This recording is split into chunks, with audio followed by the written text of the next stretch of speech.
Indian media यानी कि India today group ने जी एक आर्टिफिशियल इंटेलिजेंस को लेकर एंकर जो है वो इंट्रोड्यूस कराया है। 75 साल हो गए हैं और जब हम इस साइड ऑफ द डेस्क बैठे हुए हैं सोच रहे हैं आर्टिफिशियल इंटेलिजेंस, मुझे तो पहले समझ ही नहीं आई। मैंने कहा पता नहीं क्या लफड़ा है।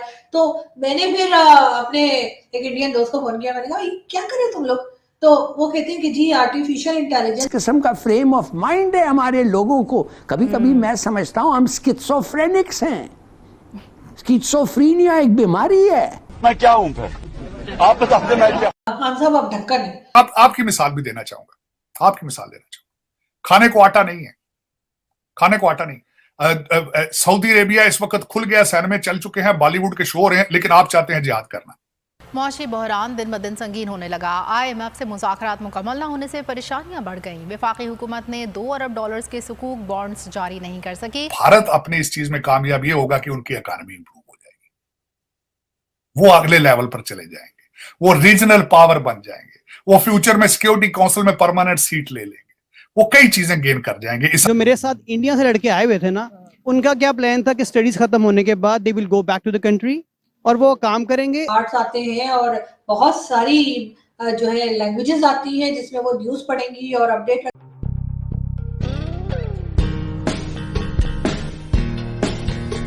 इंडियन मीडिया यानी कि इंडिया टुडे ग्रुप ने जी एक आर्टिफिशियल इंटेलिजेंस को लेकर एंकर जो है वो इंट्रोड्यूस कराया है। एंकर का नाम है जी सना। और इसके बारे में यानी इनका बोलूं उसका बोलूं समझ नहीं आ रही कुछ मुझे।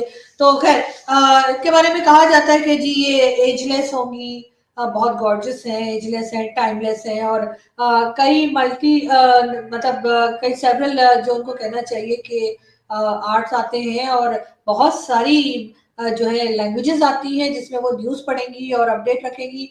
और मजे की बात ये कि अगर इस किस्म के यानी आर्टिफिशियल इंटेलिजेंस, मुझे तो पहले समझ ही नहीं आई। मैंने कहा पता नहीं क्या लफड़ा है।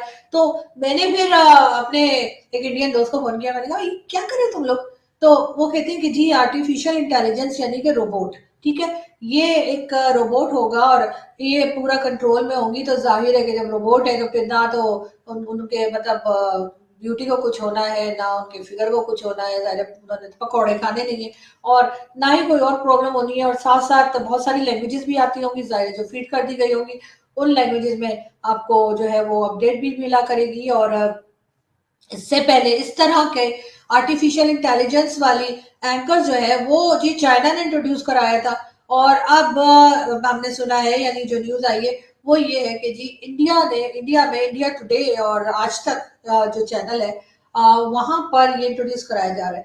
वैसे तो चले अच्छी बात है, अच्छा किया है, लेकिन इससे एक बात का जरूर एहसास होता है, वो ये कि जो असल में इंसान है, जो हमारे जैसे ना मतलब हम लोग जो जिंदा सलामत इंसान है, लोगों की कमी होती जा रही है। यानी उनकी कहना चाहिए उनको जॉब्स की कमी हो जाएगी। जो असल में इंसान है उनकी जरूरत कम पड़ा करेगी अगर इसी तरह से हर कोई जो है वो रोबोट्स या मशीन या आर्टिफिशियल इंटेलिजेंस का करके एंकर और हर काम के लिए रख लेंगे। तो फिर जो असल इंसान है, जो हम हमारे जैसे होते हैं ना, जैसे हमसे गलतियां भी होती हैं, हमसे लाइव शोज में भी गलतियां होती हैं जो कि हर इंसान से हो जाती हैं। हम तो हर रिकॉर्डिंग में भी मोंगियां मार लेते हैं अल्हम्दुलिल्लाह। लेकिन बात सारी ये है कि जो असल इंसान है तो उनके लिए क्या होगा अगर यही सब रिप्लेस करते चले गए। तो फिर इंसानों के लिए जरूरत कम हो जाएगी, इंसानों को जॉब से निकाल दिया जाएगा। तो फिर क्या होगा? ये जो खाला जी, बुआ जी, ये जो आ जाएंगी, नाम इनका जी सना रखा गया है।